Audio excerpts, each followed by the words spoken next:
Bonjour à tous, il y a des moments où ça fait du bien d'être supporter du Real Madrid. Là, je vous vois, vous avez bien dormi, hein. Vous voyez là le dessin là, avec celui qui a le smiley, avec la couverture, on voit Real Madrid. Voilà, on était tous comme ça fait du bien.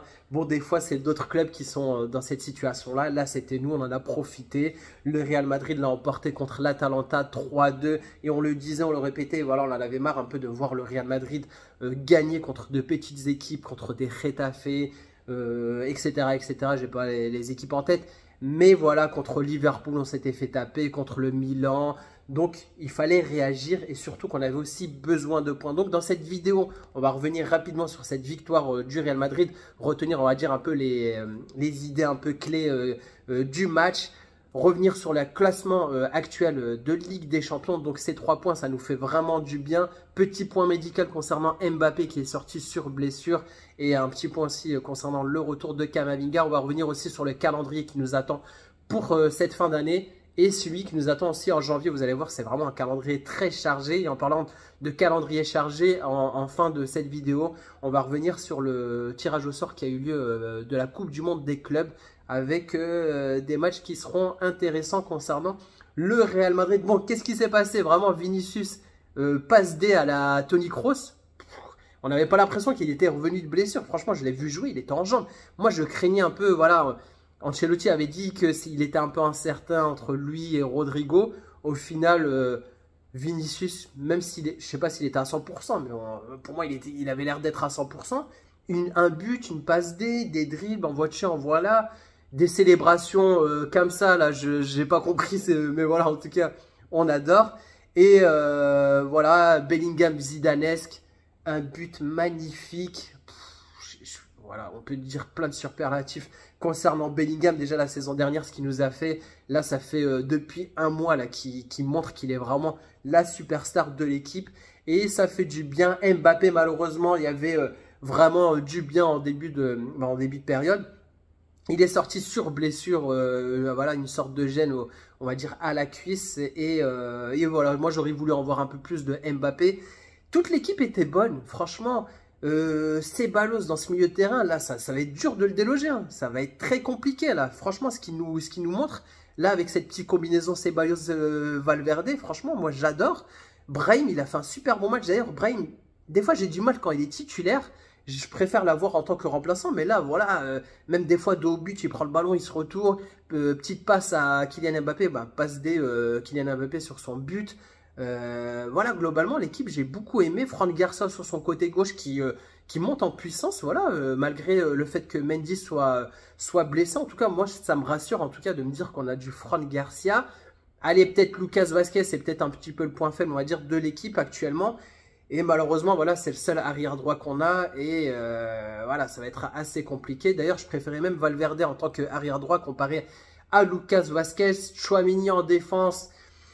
Voilà, il a été titularisé à la place de Asensio, c'était sûr, vu qu'il était titulaire contre Getafe. Franchement, j'avais bien aimé son match. Après, voilà, le penalty, c'est un peu dur parce qu'il retire un peu son pied, il touche malheureusement le pied. Voilà, il était un petit peu en retard. Bon, ça donne penalty, mais bon, heureusement, voilà, on remporte cette victoire 3-2. Une belle victoire, comme je vous l'ai dit, contre l'Atalanta qui est premier actuellement de Serie A. Bon, c'est pas une surprise s'ils sont premiers parce qu'ils nous ont donné du fil à retordre, vraiment. D'ailleurs, on va revenir un peu sur la conférence de presse de Carlo Ancelotti. Petite info, Lucas Vazquez est suspendu pour le prochain match de Ligue des Champions contre Salzbourg. Ancelotti nous parle de la blessure de Kylian Mbappé. Il dit ça n'a pas l'air grave, c'est plutôt une surcharge musculaire. Il dit voilà, gagner ici n'était pas facile, donc forcément il fallait souffrir. On a quand même souffert face à cette équipe de l'Atalanta. Ils ont fait pression, mais nous avons bien commencé la seconde période. Nous sommes très contents. Bah, Carlo Ancelotti, il a raison d'être content parce que franchement l'effectif lui a bien rendu. Et il dit encore, c'est encore difficile de finir parmi les 8 premiers, mais nous avons 2 matchs. Juste pour rappel, le nouveau format de Ligue des Champions, si tu finis dans les 8 premiers sur tes 6 matchs, tu es directement qualifié sur la prochaine phase éliminatoire. Si tu es classé entre la 9e et la 24e, il y aura des matchs de barrage, c'est-à-dire le 9e rencontrera le 24e, le 10e rencontrera le 23e. C'est un match en aller-retour. Et ceux qui sont bien classés au niveau des barragistes auront le match retour à domicile. Donc voilà, il y a vraiment aussi un avantage à finir au-dessus, on va dire, dans le classement des barragistes. Et là, il faudra aussi m'expliquer un truc, franchement. Lookman a été élu homme du match. Moi, je l'aurais donné à Bellingham ou à la limite, tu le donnes à Vini. Franchement, des fois, j'ai du mal à comprendre pourquoi on donne un homme du match sur une défaite. À la limite, quand tu as du mal à te dire, ouais, voilà, en face, je ne sais pas trop à qui le donner, etc. Ouais, on pouvait le donner à Bellingham. Franchement, moi, ça me fait chier quand même, parce que ça fait des trophées en moins pour les joueurs du Real Madrid. Et je ne sais pas ce que ça représente. Ça veut dire que quoi, le Real a fait un hold-up? Si on met Lookman... ok, Lookman, il a été très bon. Je pense que c'était le meilleur joueur de l'Atalanta. Mais de là à lui donner l'homme du match, mais bon, bref. Passons de sujet. Prochain match, les deux prochains matchs en Ligue des Champions, comme je vous l'ai dit, contre Salzbourg, ça va être le 22 janvier. Et une semaine après, contre Brest, ça va être un déplacement le 29. En termes de statistiques, parce que vous aimez bien les statistiques dans cette chaîne, en tout cas, j'essaie de vous en donner quand j'en ai. Le Real Madrid a 15% de chance d'atteindre les huitièmes de finale de Ligue des Champions s'il remporte les deux prochains matchs contre Salzbourg et contre Brest. Donc voilà, ça va pas être évident Bon, il y a quand même 15% de chance. Mais voilà, il y a de fortes chances qu'on puisse finir, on va dire, en haut du classement des barragistes. Parce que là, si on regarde, dans les 8 premiers, il y a Liverpool qui est premier en tête, qui a fait carton plein, 18 points. Et le dernier, on va dire, qualifié, c'est le Bayern avec 12 points.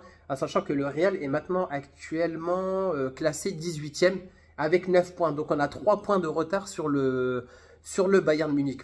Bon, tout reste à jouer. Et en tout cas, ça nous fait vraiment du bien d'avoir vu ce grand Real Madrid et ça promet pour les prochains matchs. Troisième news, on va parler un peu de Mbappé. Mbappé qui a marqué, il a atteint 50 buts en Ligue des Champions. Donc voilà, voilà il a beau être jeune, mais il a déjà marqué 50 buts en Ligue des Champions. Et juste pour info, il a fallu 79 matchs à Mbappé pour atteindre ses 50 buts. Il en a marqué avec Monaco, avec le PSG et maintenant avec le Real Madrid. Juste pour faire une comparaison, c'est le 4e joueur à avoir atteint le plus rapidement on va dire ce palier de 50 buts. Le tout premier, c'était Van Nistelrooy avec 62 matchs. Il a eu besoin de 62 matchs pour atteindre ses 50 buts. Ensuite, Messi, 66 matchs. Et Lewandowski, 77. Ça fait un peu bizarre de ne pas retrouver Cristiano Ronaldo, qui est l'actuel meilleur buteur de Ligue des Champions. Mais Cristiano Ronaldo, voilà, il y avait le Sporting, Manchester, il n'avait pas forcément autant marqué. Et c'est après, avec le Real Madrid, qu'il a scoré énormément. Et d'où le fait qu'il ne soit pas dans les 4 premiers. Donc, belle prestation de Mbappé. On aurait voulu en voir plus. Et on va parler de son point médical, on va dire, de sa blessure. Donc, il est sorti sur blessure. Malheureusement, il devait passer des examens aujourd'hui. Il les a repoussés. Donc, normalement, il devrait repousser ses examens jusqu'à jeudi soir. On aura des news le concernant. Il devrait passer une IRM et on devra en savoir un peu plus sur savoir si c'est une blessure grave ou non. Camavinga, bonne nouvelle, il se remet bien et pourrait peut-être être présent pour la finale de la Coupe intercontinentale. Vous allez me dire, elle est quand cette Coupe intercontinentale? Elle a lieu le 18 décembre et on saura normalement samedi l'adversaire du Real Madrid. Ça va être entre Botafogo ou El Ahly. Donc samedi, on connaîtra notre adversaire. Donc comme je vous l'ai dit en introduction, on va parler du calendrier assez chargé du Real Madrid. Déjà, selon Marca, juste quelques mots sur le plan d'Ancelotti. Son plan, c'est de bien terminer cette année et de remporter les matchs restants pour se recentrer pendant les vacances et commencer 2025 encore plus fort en concurrent pour tous les tournois. Parce qu'on le sait, on le répète, le plus important, c'est toujours le mois de janvier-février. C'est là où la saison se joue. Donc là, on va dire, c'est plus mettre en place nos joueurs, avoir un bon système tactique qui soit assez cohérent pour pouvoir être hyper fort sur le mois de janvier et le mois de février, puisque c'est là où on aura les rencontres les plus importantes. Donc il nous reste 3 matchs pour la fin d'année. Donc un déplacement au Rayo Vallecano le 14 décembre, donc ce samedi là. Ensuite on a la Coupe intercontinentale comme je vous l'ai dit, donc ça va se jouer au Qatar si je me rappelle bien. Et ensuite on aura un match à la maison contre Séville. Donc 3 matchs juste avant les vacances et ensuite on a un calendrier très chargé. Donc j'ai bien calculé, on a 9 matchs au mois de janvier. Donc ça, faudra de la rotation forcément Carlo Ancelotti. Donc voilà, si on veut préserver nos joueurs, surtout qu'avec toutes les blessures qu'on a eues, là Mbappé, Camavinga là qui devrait revenir, donc voilà, faudra les préserver nos joueurs.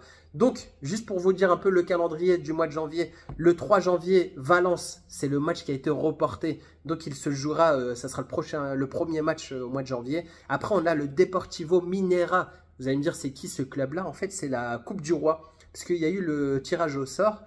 Le Real Madrid rencontre le Deportivo Minera, Barça rencontre Barbastro et l'Atlético Madrid, c'est Marbella. Donc match le 6 janvier, ensuite le 9 janvier contre Majorque, le 12 janvier la finale de la Super Coupe.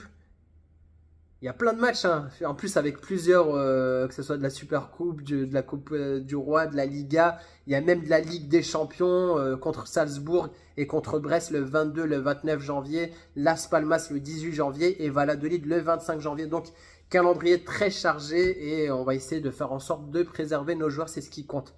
Dernier point, je vous l'ai dit en introduction, il y a eu le tirage au sort de la Coupe du Monde des clubs qui se jouera entre le mois de juin et juillet, qui est assez décrié parce qu'il y a pas mal de joueurs qui se plaignent un peu du calendrier très chargé. Ça provoque aussi pas mal de blessures. Les corps n'ont pas le temps, on va dire, de prendre du repos, quoi. Le Real Madrid est dans le groupe H et on retrouve Salzbourg qu'on jouera au prochain match de Ligue des Champions, Al Hilal et Pachuca, club mexicain. Juste pour vous donner d'autres clubs, on a Manchester City qui est dans le groupe G, parce qu'en plus ça va être important, parce que le premier du groupe G rencontre le deuxième du groupe H, notre groupe à nous, et inversement. Donc dans le groupe G, on a Manchester City, la Juventus, le Wydad Casablanca et Al Ain.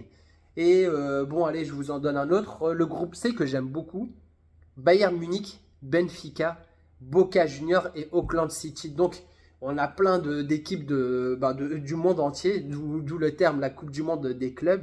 Et on espère que le Real Madrid, déjà moi le plus important c'est déjà que nos joueurs arrivent en forme pour cette Coupe du Monde des clubs. Et ensuite espérer qu'on puisse la gagner, parce que ça va s'étaler sur un mois. Et en plus, juste après ça, il faudra ensuite enchaîner la Liga. Donc vous imaginez un peu tous les matchs qu'on aura joué au cours de cette saison. Donc voilà.